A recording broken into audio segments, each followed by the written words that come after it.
Mati rasa, apakah itu berarti tenang? Orang berdiam belum tentu mati rasa, Pak. Betul. Tapi orang mati rasa belum tentu tenang. 6 itu mati rasa, Pak. Jangan Ya, dibalik-balik. kalau orang 6 mati rasa, apakah itu bisa dikatakan dia tenang? Orang yang mati rasa bisa menampilkan perilaku yang tenang. Tenang, tapi belum tentu dia tenang. Bapak mau tanya tentang apa? Ya, gini. Apakah seorang yang 6 yang mati rasa itu, yang saudara katakan tadi itu kelihatannya tenang, tapi apakah sesungguhnya dia tenang atau terguncang? Itu perlu ditanya kepada yang bersangkutan. Ya, menurut saya. Begini, Pak. Pemirsa, kuasa hukum Jessica Kumala Wongso sempat berdebat dengan saksi ahli soal peristiwa pada jam 16:29 sampai 16:34, di mana menurut kuasa hukum Jessica sedang berkomunikasi via chat dengan Mirna dan tidak memindah-mindahkan kopi seperti pernyataan saksi ahli. Ya, minta maaf, Bapak yang mulia. Silakan. Ya, jadi begini. pertanyaan saya simpel ya. Saudara tadi udah jelaskan apa itu 6 mati rasa kalau melihat situasi. Saudara jelaskan juga orang yang 6 itu adalah kelihatannya tenang. Pertanyaan saya adalah, apakah orang yang 6 yang kelihatannya tenang itu adalah juga pasti tenang atau bisa juga terguncang? Dalam situasi di mana seseorang terguncang, dia bisa menarik diri. Kelihatannya kaku, dan ketika ditanya emosinya, dia bisa bilang bahwa dia 6. Ya. Dan kemudian apa yang terjadi adalah menunggu untuk dilibatkan di dalam sebuah situasi. Udah. Ya. Apakah perilaku Jessica yang Anda lihat ketika itu bisa kita katakan seperti 6? Karena dia kan diam, menarik diri, baru setelah beberapa waktu kemudian dia menolong. Apakah bisa dikatakan itu dia ke posisi 6? Saya tidak akan menyatakan begitu, Pak. Kalau Bapak lihatnya second per second, kita bisa menyimpulkan, menarik kesimpulan, dan kesimpulannya belum tentu benar. Tetapi ketika melihat dari kejadian video, kita mesti melihat secara berurutan. Kita masuk aja pada kejadian ketika kegentingan terjadi. Apa reaksi yang ditampilkan, bagaimana perilaku yang ditampilkan, dan dari situ kemudian saya memberikan penilaian relevan, tidak relevan, lazim, tidak lazim. Dan kaitannya dengan bagaimana orang menolong seseorang dalam kegentingan. Jadi ketika Bapak tadi menunjukkan poin di mana dia mengangkat Mirna ke kursi roda, itu adalah posisi di mana dia persis berada di situ. Ya, jadi apakah yang dia lakukan adalah menolong? Ya, tapi begitu masuk ke dalam rentetan perilaku-perilaku yang lain, ketika Mirna mengalami genting, dan di situ ada penilaian saya sebagai ahli bahwa perilaku yang ditampilkan oleh Jessica tidak signifikan. Kalau demikian halnya, bahwa saudara mengatakan bahwa ada memang perilaku daripada Jessica menolong, tapi mengapa sejak dari awal saudara menjadi ahli menyatakan tidak ada perilaku Jessica yang menolong? Saya menyatakan bahwa perilaku yang ditampilkan adalah perilaku yang tidak signifikan, Pak. Jadi ketika dia menolong, pakai istilah Bapak, memesankan minum, itu menjadi tidak signifikan.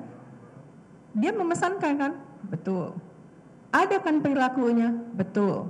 Perilakunya betul, betul tetapi tidak benar. Kenapa? Kita bicara dalam konteks urgency, bagaimana dia berada, bagaimana dia meresponnya terlalu lambat, bagaimana ekspresi dari dia, bagaimana gesture dia, itu kita bisa lihat sendiri kok di situ. Kalau Bapak kaitkan mungkin nggak dia 6, mungkin aja. Betul atau tidak, boleh aja. Saya dalam konteks menjawab apakah perilaku yang ditampilkan lazim atau tidak? Iya, itu yang benar ahli. Mungkinkah? Mungkin. Kan begitu. Karena ini ilmu kan.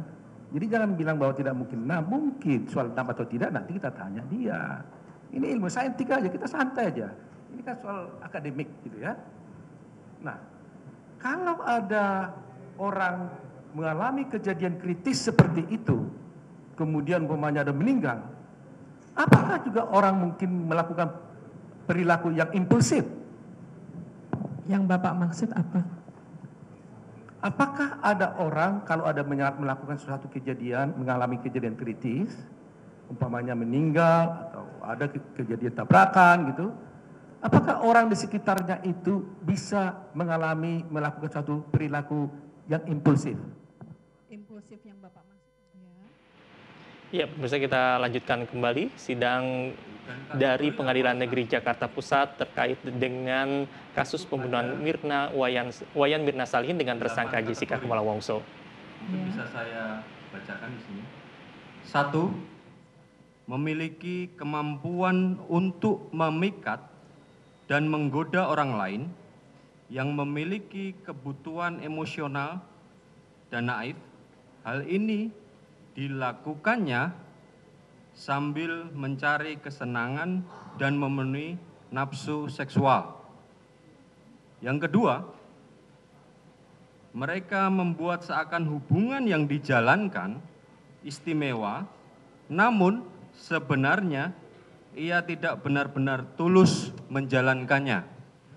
3. Mereka terlihat butuh hubungan yang tulus dan nyata, namun ketika mereka mendapatkannya, mereka tampak gelisah dan tidak puas. 4. Kemahiran mereka dalam memikat dan menggoda secara seksual biasanya menjadi obsesi sebagai bentuk kemenangan yang menguatkan kebutuhan narsistiknya. 5.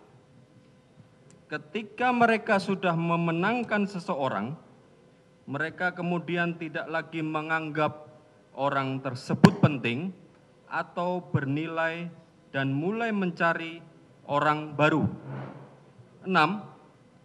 Untuk sebagian besar, konfrontasi, kritikan, dan hukuman tidak membuat mereka mengubah perilakunya. Mereka memandang bahwa konfrontasi, kritikan, dan hukuman adalah sebagai bentuk rasa iri orang lain terhadap dirinya. 7. Mereka seringkali menggunakan kebohongan yang rumit untuk beralih dari satu hubungan ke hubungan yang lain. 8. Merawat dengan sangat hati-hati tampilan fisik, baju, atribut luar lainnya. Jadi hasil pemeriksaan yang saudara cantumkan di dalam dokumen ini, Jessica memenuhi termasuk dalam kategori amorous narsistik. Yang saya pertanyakan, apakah dari 8 item kategori yang termasuk amorous narsistik itu ada dalam diri terdakwa semua atau ada salah satu atau beberapa yang paling dominan, yang mana mungkin bisa dijelaskan, dikaitkan dengan observasi saudara dalam pengamatan dan diagnosa sesuai dengan yang saudara lakukan. Seorang psikolog klinis bekerja berdasarkan apa yang dia peroleh dari hasil asesmennya. Asesmennya meliputi observasi, wawancara, kemudian ada asesmen psikologis. Untuk asesmen psikologis, saya menggunakan MCMI yang tadi sudah dijelaskan, kemudian ada Scott Miller, Milan Clinical Multi-Axial Inventory, kemudian ada Scott Miller, dan tes gambar. Nah, dari hasil